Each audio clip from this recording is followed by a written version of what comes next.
नमस्कार दोस्तों, आज आप लोगों का स्वागत है खान सर का नोट्स में।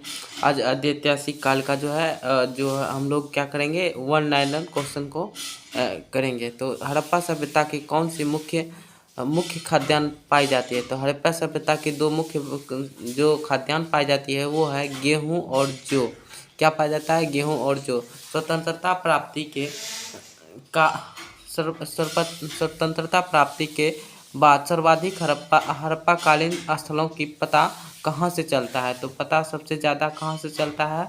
तो दोस्तों गुजरात से चलता है। हड़प्पा कालीन शहरों एवं नगरों को किस प्रकार बांटा गया था? तो आयताकार खंडों में बांटा गया था। कैसा?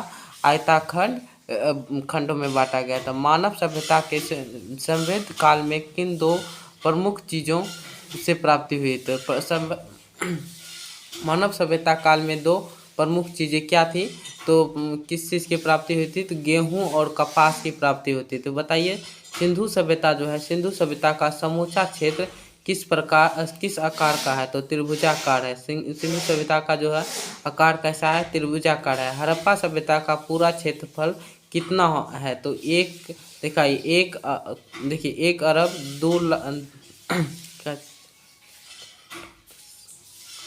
1 करोड़ 29,90,9,600 लगभग क्या पाया जाता है? तो मतलब 1,02,90,960 जो है हड़प्पा का क्षेत्रफल है।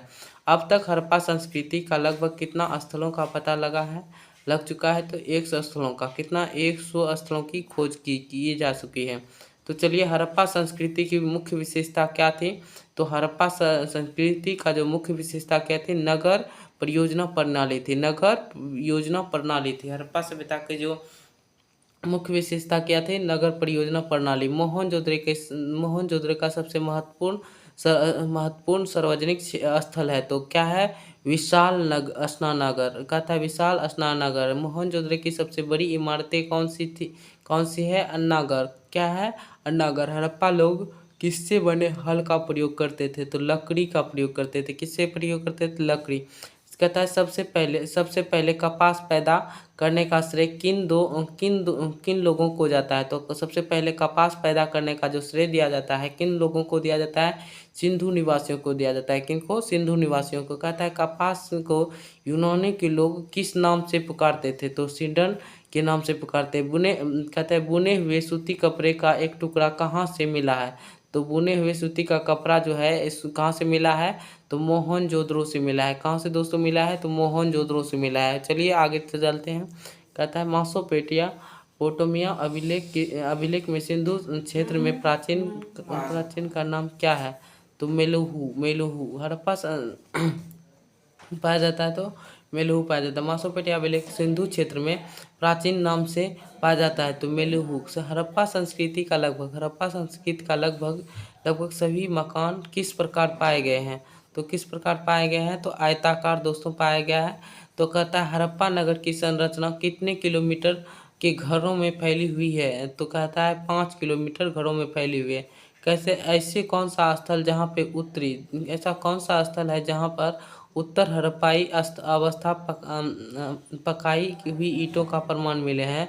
यह भगवानपुरा। तो कहाँ मिले हैं? भगवानपुरा में। चावल के उत्पादक के साक्ष्य कहाँ से प्राप्त हुए हैं? तो चावल के उत्पादक का जो साक्ष्य है कहाँ से प्राप्त हुए हैं? तो दोस्तों रंगापुर एवं लोथल से प्राप्त हुए हैं। कहाँ से प्राप्त हुए हैं? तो रंगापुर एवं लोथल से प्राप्त हुए हैं। देखिए देख सकते हैं रंगापुर एवं लोथल से किस का चावल का उत्पादन क्या क्षेत्रफल रंगापुर एवं लोथल से प्राप्त होते हैं। चलिए आगे देखते हैं। बताइए एकमात्र हड़प्पाकालीन जो कि एकमात्र सबसे बड़ा हड़प्पाकालीन स्थल था क्या था? धोलावीरा, जो कि गुजरात में है। सबसे बड़ा जो हड़प्पाकालीन स्थल है कहाँ है? गुजरात में, धोलावीरा में। कहता है हड़प्पा एकमात्र स्थल जो कि त्रिस्तरीय था वो धोलावीरा था। कैसा था? धोलावीरा त्रिस्तरीय था। कहता है हड़प्पाकालीन ज़्यादातर मोहरों का किस प्रकार की होती थी? हड़प्पाकालीन का जो मोहर होता था वो किस प्रकार का होता था? तो हड़प्पाकालीन की मोहर जो होती थी वो वर्गाकार होता था। कैसा होता था? वर्गाकार होता था। चलिए आगे देखते हैं। हड़प्पाकालीन ज़्यादातर मोहर किस प्रकार की होती थी? वर्गाकार होती थी। किस प्रकार की हड़प्पा संस्कृति में मोहनजोदड़ो का साम्राज्य के जुड़ाव की राजधानी कहाँ कहाँ है? तो पिगट जो है हड़प्पा व्यक्ति को मोहनजोदड़ो के विस्तृत साम्राज्य की जुड़वा राजधानी कहाँ? तो बिगटा। कहता है किन प्रबंधों कहता है किन प्रबंधों का मान्य है कि सिंधु सभ्यता की उत्पत्ति मेसोपोटामिया सुमेरियन सभ्यता थी? कहता है सर जॉन मार्शल एवं गार्डन चाइल्ड व्हीलर। संविधान कहता है सिंधु सभ्यता के लोग किस धातु से परिचित नहीं थे? तो भाइयों लोहा से जो है परिचित नहीं थे। कहता है किन सैंधव स्थलों में यज्ञ वेदांत प्राप्त हुए हैं? तो यज्ञ प्राप्ति हुए हैं लोथल एवं कालीबंगा से। और सैंधव जो सभ्यता किस स्थल से घोड़े की हड्डियों का प्रमाण मिलते हैं? तो कहता है कोटदा। चलिए दोस्तों, मोहनजोदड़ो के निवासी का अधिकांश किस जाति के थे? तो कैसे कहाँ के थे? भूमध्य सागर के थे। कहाँ के थे? भूमध्य सागर के थे। अधिकांश विद्वानों की धारणा के अनुसार सैंधव सभ्यता की निर्माता किस भाग से संबंधित थे? तो द्रविड़ सभ्यता से संबंधित थे। चलिए आगे दोस्तों चलते हैं। कहता है सैंधव जो स्थल था किस जगह पर सर्वप्रथम कृषि के साक्ष्य उपलब्ध था? तो मेहरगढ़ में था। मेहरगढ़ में कहाँ था दोस्तों? मेहरगढ़ में था। सैंधव सभ्यता का सर्वप्रथम कृषि साक्ष्य कहाँ उपलब्ध था? मेहरगढ़ में। सैंधव सभ्यता एक स्थल सुपुत्र टीला का संज्ञा दी गई है तो क्योंकि उस स्थल का कुषाण कालीन सुक्तों से प्राप्त हुआ। वह स्थल है तो मोहनजोदड़ो। क्या है वह स्थल? क्या है अभी? मोहनजोदड़ो। चलिए आगे चलते हैं।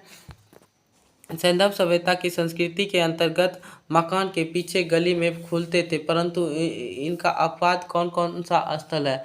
तो लोथल एक ऐसा स्थल है जहाँ की प्राय मकान के पीछे क्या गली में खुलते थे। इनका अपवाद में है एक लोथल में ऐसा नहीं होता था। किस स्थान पर फर्श का निर्मित अलंकृत ईंटों का उपयोग किया गया है? तो कालीबंगा में क्या किया गया है? फर्श में अलंकृत ईंटों का उपयोग किया गया है। तो सैंधव सभ्यता के अनुसार ऐसा कौन सा पुरातात्विक स्थल है जो पुरातात्विक स्थल है जो कि पुरातात्विक मत अनुसार 7 बार उजाड़ कर बसा गया था? मोहनजोदड़ो। किसको? तो दोस्तों मोहनजोदड़ो 7 बार उजाड़ कर बसाया गया था। चलिए आगे देखते हैं। किस टीले को हड़प्पा सभ्यता के नाम से हड़प्पा को दुर्ग बनाया है और उसे व्हील के नाम से पुकारा जाता है? तो माउंट बी को क्या माना जाता है? दुर्ग। किन इतिहासकारों का मत है कि सैंधव सभ्यता विदेशी आक्रमण या आर्यों के आक्रमणकांड से नष्ट हुए थे? तो किससे हुए थे? Garden child wheel. कहता है कि किस इतिहासकारों ने कहा कि जलवायु में हुए परिवर्तन के कारण यह सभ्यता नष्ट हुई थी? ओरेल स्टाइल ने कहा कि ये जो है सभ्यता जलवायु में हुए परिवर्तन के कारण नष्ट हुई। तो आगे चलते हैं। मानव समाज के भी लक्षण क्योंकि यह मुख्यतः आश्रित होते हैं संस्कृति पर। किस पे आश्रित होते हैं?